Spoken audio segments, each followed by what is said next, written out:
2026-27 football season চালু হয়ে যাবে ডুরান্ড কাপের মধ্যে দিয়েই। ইউটিউব থেকে শুরু করে সোশ্যাল মিডিয়া সব কিছুতেই যে একটা ব্রাজিলিয়ান ফরওয়ার্ড, একটা না দুটো তিনটে এরকম ব্রাজিলিয়ান তারপরে সার্বিয়ান ফরওয়ার্ড নিয়ে গুজব ছড়ানো বা রটানো হচ্ছে। এটা একটা ট্র্যাডিশন চলে এসেছে যে ইস্ট বেঙ্গলের প্রত্যেক সিজনেই এরকম গুজব ছড়ানো হবে। বারবার ধরে এই কথাটা আমি বলার চেষ্টা করছি, আপনারা কেউ গুজবে পা দেবেন না। স্ট্রাইকার ভালো আসবে ইস্ট বেঙ্গলে, যথেষ্ট ভালো স্ট্রাইকার আসবে, কিন্তু সেটা এখনও কথাবার্তা চলছে। আমি এতক্ষণ যখন ভিডিও বানাচ্ছি আইভরি কোস্টে খেলা হয়ে গেছে, আজকে রাতে স্পেন ক্যাবো ভার্দের খেলা আছে। কোন দল আপনাদের প্রিয় দল অবশ্যই কমেন্ট করে জানাবেন। Welcome to another video. আরও একটা ছোট্ট ভিডিওতে, ফুটবল সংক্রান্ত ছোট্ট ভিডিওতে আপনাদেরকে স্বাগত জানাই। আজকের এই ভিডিওটা বানানোর উদ্দেশ্য হচ্ছে আবার বিগত আমি যে কটা ভিডিওতে বলেছি যে রিউমারে পা দেবেন না বা রিউমার শুনবেন না, বিভিন্ন গুজব নিয়েই কথা, প্লাস ইন্ডিয়ান ফুটবল আগামী মরশুমের জন্য টুর্নামেন্ট, এইসব নিয়ে কথা বলবো। তো প্রথম যেটা আসি হচ্ছে নতুন মরশুম 2026-27 মরশুম শুরু হয়ে যাবে ডুরান্ড কাপ দিয়েই। 25শে জুলাই থেকে 23শে আগস্ট চালু হতে চলেছে। এই টাইমেই হবে ডুরান্ড কাপ, অফিসিয়ালি জানিয়ে দেওয়া হয়েছে। সম্ভাব্য এই ডেটেই হবে ডুরান্ড কাপ।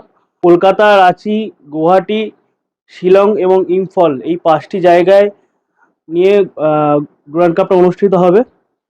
তো সম্ভাব্য এটাই ডেট, এই ডেটেই অনুষ্ঠিত হতে চলেছে ডুরান্ড কাপ। এরপরে আসি ইস্ট বেঙ্গলের রিউমার্স, বিভিন্ন গুজব নিয়ে। সম্প্রতিকালে 2-3 দিন ধরে, আমি 2 দিন আগে ভিডিও বানিয়েছিলাম, তারপর থেকে দেখছি যে বিভিন্ন মাধ্যম, ইউটিউব থেকে শুরু করে সোশ্যাল মিডিয়া সব কিছুতেই যে একটা ব্রাজিলিয়ান ফরওয়ার্ড, একটা না দুটো তিনটে এরকম ব্রাজিলিয়ান তারপরে সার্বিয়ান ফরওয়ার্ড নিয়ে গুজব ছড়ানো বা রটানো হচ্ছে।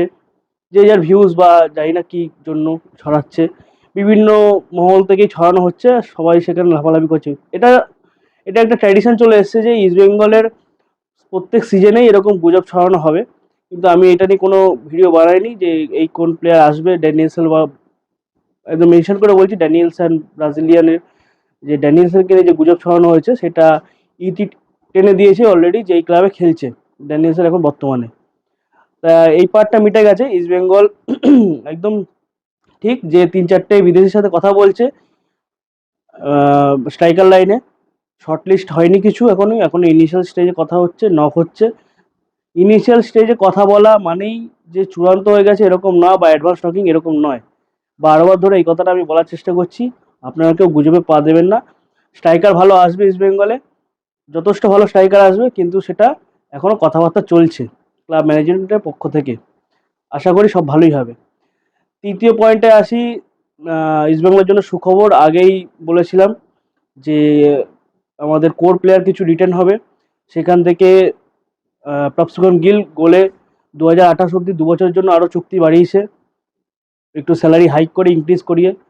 আর আব্দুল বাসিম রশিদ, আমাদের ফরেনার, যার গোলে আমরা এবছর কাপ পেয়েছি, হ্যাঁ, তারও এই বছর 1 বছরের জন্য এক্সটেন্ড হয়েছে চুক্তি।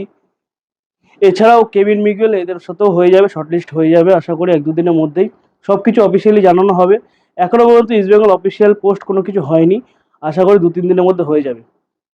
এছাড়াও বিভিন্ন জায়গায় বা বিভিন্ন সোর্স থেকে খবর আসছে, রিউমার বলা যেতে পারে, যে শিলংয়ের 2টো প্লেয়ার, একটা হচ্ছে রুদ্রবেদ মুল্লা, আর ওর সাথে আর একটা প্লেয়ার, রুদ্রবেদ মুল্লার একদম বেসিক্যালি ডিফেন্ডার, তার সাথে কথাবার্তা চলছে, অ্যাডভান্স স্টেজেই কথাবার্তা হচ্ছে হয়তো। এটা নিয়ে 2-1 দিনের মধ্যে একদম পাকা খবর চলে আসবে। আর লুংডিমের ব্যাপারটা এখনও শিওর হয়নি, লুংডিমটাও অ্যাডভান্স স্টকেই আছে রিকি মিতের সাথে, রিকি মিতেও কিন্তু অ্যাডভান্স স্টকেই আছে। এই দুটো ব্যাপার খুব অ্যাডভান্স স্টকেই আছে। এবার দেখা যাক, হোপফুলি ম্যানেজমেন্ট এটাকে শর্টলিস্ট করে নেবে। এছাড়াও দেবদত্ত এস বলে কর্ণাটকের একটা প্লেয়ার সিএফএল এর জন্য রেজিস্টার্ড বা সিএফএল এর জন্য সাইন হয়ে গেছে, এটা অফিসিয়ালি হয়ে যাবে আশা করি খুব শীঘ্রই, এটা একদম চূড়ান্ত হয়ে গেছে। এই কথাই ছিল মেন বলার, এটুকুই। আর যেটা বলার সেটা হচ্ছে এখন ওয়ার্ল্ড কাপ চলছে, ওয়ার্ল্ড কাপ সিজন ফুল দমে, একদম ফুল জোশে ওয়ার্ল্ড কাপ চলছে। আপনারা নিশ্চয়ই দেখছেন ওয়ার্ল্ড কাপ। ওদিকে জার্মানি খেলা হয়ে গেছে, জার্মানি দুর্দান্ত জিতেছে 7-1 গোলে হারিয়ে, নতুন টিম ফোরাকাওকে হারিয়ে 7-1 গোলে জিতেছে। ওইদিকে জাপান আর নেদারল্যান্ডে খেলা দুর্ধর্ষ হয়েছে, 2-2 গোলে ড্র হয়েছে। আইভারি কোস্টে খেলা হয়ে গেছে, আমি এতক্ষণ যখন ভিডিও বানাচ্ছি আইভারি কোস্টে খেলা হয়ে গেছে। আজকে রাতে স্পেন ক্যাবো ভার্দের খেলা আছে, দেখা যাক কী হয়। আপনারা কোন টিমে সাপোর্ট করছেন ওয়ার্ল্ড কাপে, ফুটবল বিশ্বকাপে? সবাই আমরা ফুটবল বিশ্বকাপ জ্বরে আক্রান্ত। আপনারা কোন টিমে সাপোর্ট করছেন অবশ্যই জানাবেন। কোন দল আপনাদের প্রিয় দল অবশ্যই কমেন্ট করে জানাবেন, এবং ভিডিওটি ভালো লাগলে অবশ্যই লাইক কমেন্ট শেয়ার করবেন। একটা করে লাইক দিন, আপনাদের একটা লাইক আমাকে আরও বুস্ট করা সাহায্য করবে আগামী ভিডিও বানানোর জন্য। জয় East Bengal, hope for the best, গুজবে কান দেবেন না, আবারও বলছি।